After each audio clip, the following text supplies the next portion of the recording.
Questions and comments? The honourable member from Châteauguay-Lacotte. Madam Speaker, and to the honourable colleague, through you, to the honourable colleague, a couple of things in his speech that this is something that's not going to happen overnight. Indeed, it's been a long-standing dispute for a number of reasons, but Canada has won in the arena of the neutral international trade dispute organizations. So I'd like to hear his comments about that, and also why Conservatives voted against support time and time again that our government put forward for the softwood lumber industry. The honourable member for Prince Albert. Well, thank you, Madam Speaker. I thank the member for her question. I give her credit for being here tonight. I appreciate her being here and showing interest in the industry, even though it's not in her riding.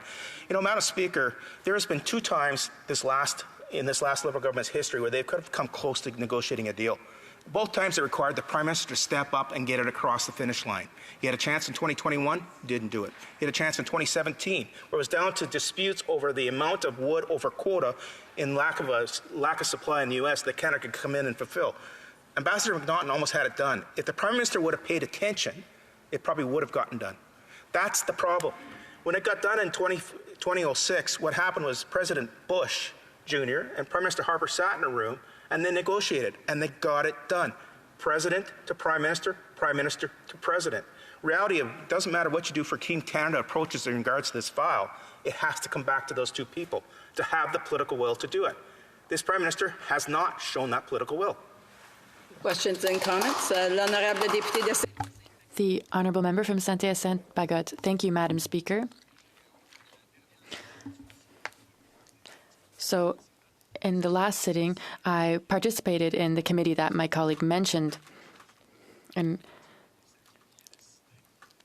he recently cited a motion. We have been to Washington together on this issue. Now, when we look at the financial support for oil in billions of dollars and that for the forestry industry, which is in millions instead of billions, we can see that there's a clear lack of balance there. Well, thank you, Madam Speaker, and I thank the member for his question. And I do appreciate the fact that he took the initiative to show up in Washington and actually work on behalf of all Canadians, including those from Quebec. In fact, the forestry workers in Quebec should be almost the most upset in regards to this file. They made the changes to their system to meet the requirements that the U.S. said. Yet this government hasn't been able to take those changes that they made, the sacrifice they made in Quebec, and sell it across the line.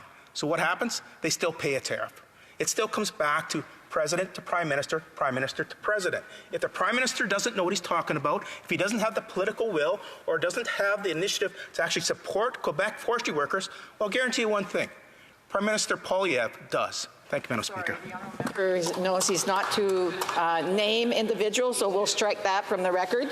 The honourable member for Courtenay-Albany, brief question, please. Madam Speaker, look, the Harper government, they keep going back to when they were in power, Madam Speaker, they gave away $1 billion U.S., Madam Speaker, of collected funds which legitimately belonged to Canadian softwood lumber producers. And about half of that amount actually went to the U.S. lobby group that started the whole thing, Madam Speaker. And in the agreement, they sent $500 million, Madam Speaker, to those lobbyists. Does my colleague think that that was a good deal? Is that what they're wanting to bring back? Because that actually, they actually taxed our workers, our producers, Madam Speaker, with that deal.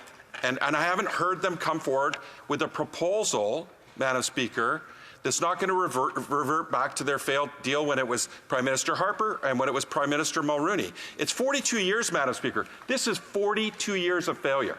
They can't absolve themselves from it.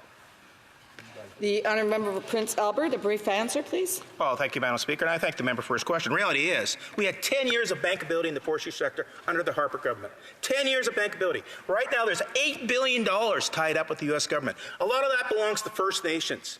A lot of that money could have been used in First Nations. This Prime Minister has not showed up. Does he care? He doesn't care. And I'm trying to get that point across and across to people here in Canada. If we had a Prime Minister that actually cared, this deal could have been done in 2017, 2016. He doesn't care. And the reality is, Canadians pay for it. This Prime Minister, he's not worth the cost. Exactly.